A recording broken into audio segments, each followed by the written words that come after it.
From Montana's news leader, this is the MTN Noon News. Good afternoon, everyone. Thanks for joining us on your MTN Statewide News. I'm Jeanelle Slade.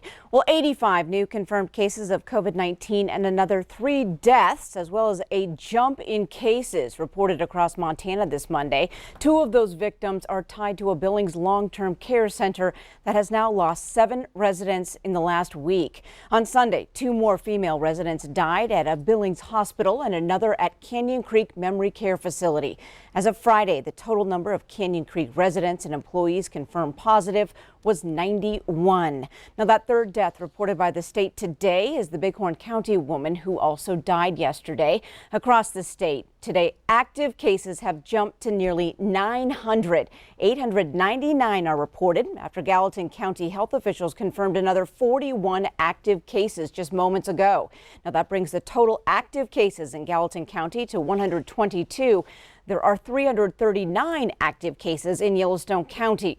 Across all of Montana, the death toll has reached 32. Now, a survey of 2,000 registered voters shows 40% of families are more likely to look to homeschooling after lockdowns end. As parents consider this option this upcoming school year, they are likely to confront many questions. Now, here there is support through the Central Montana Organization for the Advancement of Homeschooling. It offers group activities as a social outlet, as well as online resources to answer questions. If they don't feel comfortable sending their kids to school this year, and hopefully in the following 21-22 school year, everything is resolved, I do absolutely believe that they can educate at home and then go back into the public school system, no problem.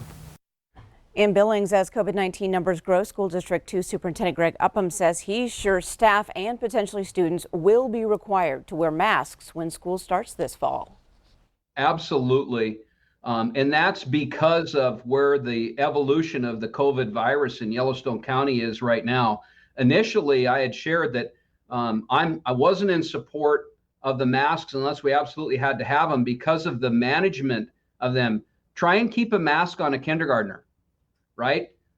Try to keep a mask on a senior. It's going to be a challenge, but again, nothing is going to be the same for any of us, and we need to accept it, say it out loud, do whatever we need to do. It's time now to check in on the weather scene this Monday. Ed, a bit of a cool down. It can only get cooler after yesterday, for a lot of the state at least. Well, we're in the 70s and 80s in central and western Montana, but 90s, even triple-digit temperatures recorded in northern Wyoming yesterday. Check out 103 in Sheridan, Wyoming, 98 in Miles City yesterday afternoon. But a cold front moved across the region, and that created areas of hail and gusty winds once it started to edge out of Montana into the Dakotas, and then it continued to push up towards areas of extreme eastern North Dakota up into Manitoba.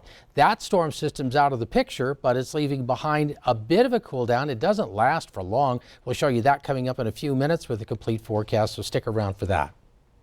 All right, thanks so much, Ed. Well, Garfield County today reports its first confirmed case of COVID-19. That leaves just 15 Montana counties with 0 cases reported. One of those is Sweetgrass County. MTN's Gabby Krevitt took a trip to Big Timber to find out how. The streets of Big Timber are quiet, but that's not uncommon for this small community on a Sunday afternoon. Amy Smith has worked as the head chef at the Grand Hotel downtown for 30 years.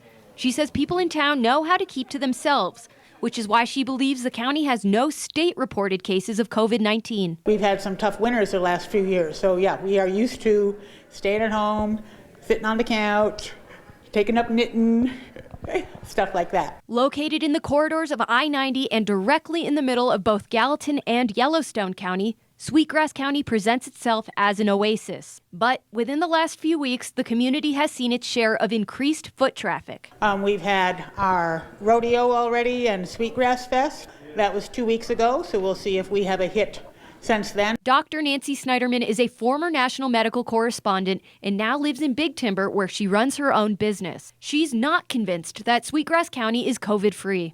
I find it very hard to believe there hasn't been a case here. I suspect that the 0 case reflects more problems with contact tracing or just deficiencies in our public health. I'm assuming that there are cases here. people either have been affected or what concerns me more is the asymptomatic super spreader. Some say residents don't seem too concerned. How many locals do you see wearing masks? Not too many. It's mostly, tourists or like people from bigger cities. I worry that rural America has been lulled into thinking this is a big city problem, when in fact we know that viruses do not respect counties or what car you've been in or what transaction you've recently had. In Big Timber, Gabby Crevitt, MTN News. Thanks, Gabby. Now, the Sweetgrass County Health Department did hold a free drive-through COVID testing for asymptomatic individuals. That was last week. Those results are still pending. Well, the pandemic is adding some new costs to this year's election. With more demand for mail-in ballots, money's needed for printing and postage. Polling workers need new training and PPE to keep themselves and others safe. While some state officials are looking at putting protective shields around polling booths. Money to help states offset the cost of making this election more COVID-friendly is currently stalled on Capitol Hill.